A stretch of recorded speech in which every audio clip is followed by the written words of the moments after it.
Now, let's start with Project mBridge. We've talked about Project mBridge for over a year now. It's a cross border payment system that uses central bank digital currencies to trade back and forth with one another outside the purview of the SWIFT system. And I find it interesting that the first two trades that they did, call it test trades, were done between China and the United Arab Emirates using digital yuan to purchase gold and oil from the UAE. And I would argue that gold and oil have been remonetized globally, that they are far more valuable than the currencies that are used to purchase them. It's kind of like Iran awarding China a very large contract to remodernize their largest airport, and they're paying for it in oil. It's no different than China buying corn and soybeans in digital yuan through Brazil, who then takes those yuan, sends them back to China, and immediately converts it into gold on the Shanghai Gold Exchange. Gold and oil are taking a different role. Anyways, the four participants that have stood behind or developed Project mBridge are China, Hong Kong, Thailand, and the United Arab Emirates, backed by the Bank of International Settlements. Oops, sorry about that. Didn't mean to knock that. The same bank that has changed their viewpoint on gold and whether the dynamics have it as a tier one asset or a high quality liquid asset. They look at it very, very, very differently. Did you know China is quietly stockpiling massive amounts of gold, flying under the radar of global reporting systems? According to Andy Schectman, China could have up to 40,000 metric tons of gold, far more than they're admitting publicly. Meanwhile, as the US sits on a mountain of debt, China is leveraging its vast gold reserves, natural resources, and key global partnerships to build a more resilient economic foundation. By bypassing the US dollar through cross-border payments using the digital yuan, we could be witnessing the beginning of the yuan, surpassing the dollar as the dominant global currency. I think that all governments, regardless of who they are, choose the path of inflation. It's an easier path than one of austerity.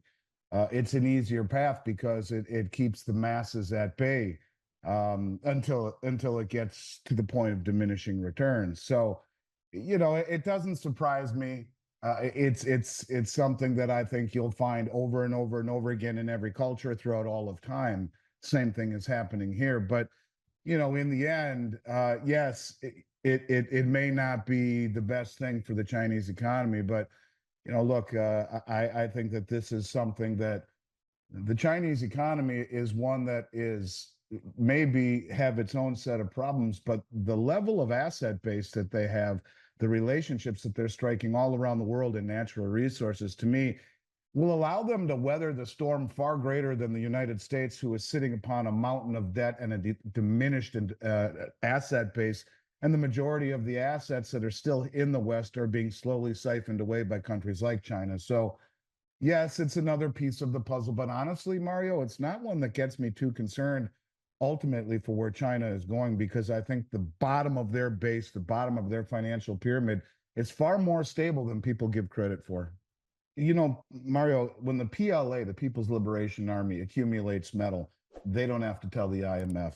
When they're accumulating metal through a proxy bank on behalf of the PBOC, buying directly from the refineries in South Africa or Switzerland, they're not reporting to the IMF. When they're buying gold that is under 995 pure, it's not being reported to the IMF. We saw Saudi Arabia the other day try and hide their acquisition. China has been hiding it all along. They produce between 300 and 500 metric tons a year. We never talk about that. My whole career, everyone always said China's numbers are ridiculous, that they stayed at around 1,200 tons for years.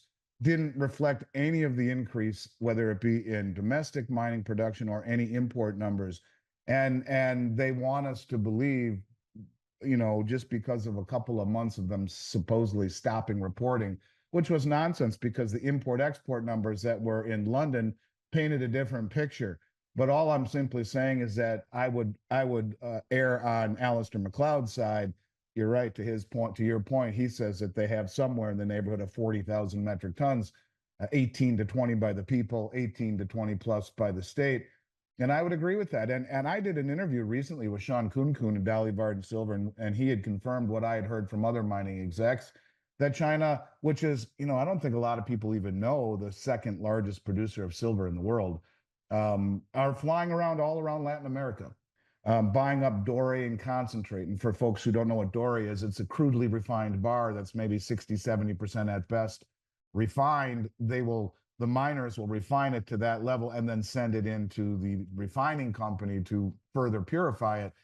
But China's flying around paying an exceedingly high premium to what the West will, buying the concentrate, which is like a sludge, and buying the doré bar at a much higher price in the West, shipping it back to China and having it refined, which again masks the amount that they're buying. It's not purchased off of an exchange. And so they're going to great levels, I think, to accumulate and produce and not tell the world just how much gold that they have. And if you realize that there's a high probability that down the road gold will be part of a new system, it will be pegged in some degree, whether it be the unit settlement currency or just the very plain fact that the IMF and the BIS look at gold differently than they once did. I think gold has a role in where it's going. It wouldn't be to anyone's advantage to let, hey, this is how much we really have, any more so than, the Fed or the US government auditing Fort Knox and being open and forthright about it, as it's been shot down a few times when Ron Paul tried to have it audited, and it hasn't been audited since 53. And I would ask the question, where did Saddam Hussein's gold go? Where did Gaddafi's gold go? And where did the 12 billion in gold that the Ukraine sold to fund their war, where did that go? Do we have it? So there's a lot of opaque coverings, if you will, over the metals market. And I don't think it changes anytime soon, but I would simply say that China has far, far, far more than they report. And I think that is for sure. I think it's a really massive deal. Before I do that, I would like to kind of, if you'll indulge me, I'd like to kind of draw a narrative and see if it makes sense. One of the things that I've talked about with you before over the years is how things unfolded back in the day. Well, in fact, you know what? Let's just skip that because I don't want to go down that road. But let me just simply say this, that yes, I believe it will have a significant effect. Let's go back to a meeting in Johannesburg, in St. Petersburg, that coincided with the G7 meeting. Let's start there. This was just a few months or a few weeks ago, really, a month and a half ago, the G7 meeting that was in Italy. The Royal Crown Prince was invited to the G7 meeting of Saudi Arabia, that is. He was invited to the G7 meeting and he turned it down. He said, no, thank you, I have other obligations. But then he sent his finance ministers to the meeting in Novograd. And a few things came out of that meeting that I take particular note of. Now, one of the reasons that I have been saying for almost 4 years that they would issue a commodity-backed currency.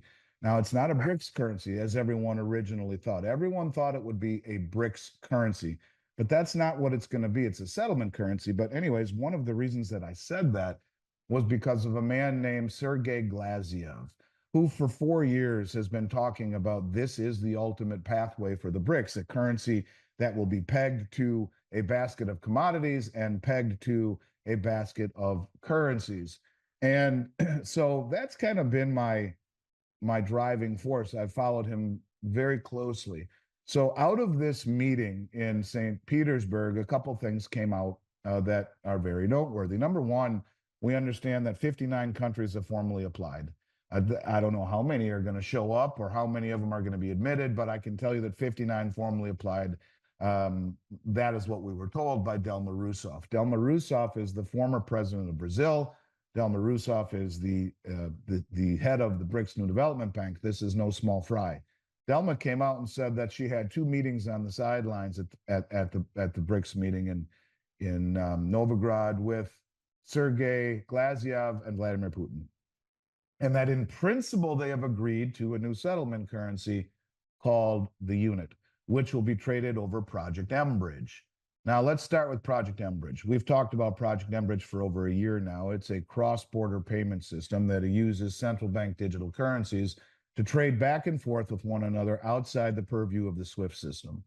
And I find it interesting that the first 2 trades that they did, call it test trades, were done between China and the United Arab Emirates using digital yuan to purchase gold and oil from the UAE. And I would argue that gold and oil have been remonetized globally, that they are far more valuable than the currencies that are used to purchase them. It's kind of like Iran awarding China a very large contract to remodernize their largest airport, and they're paying for it in oil. It's no different than China buying corn and soybeans in digital yuan through Brazil, who then takes those yuan, sends them back to China, and immediately converts it into gold on the Shanghai Gold Exchange.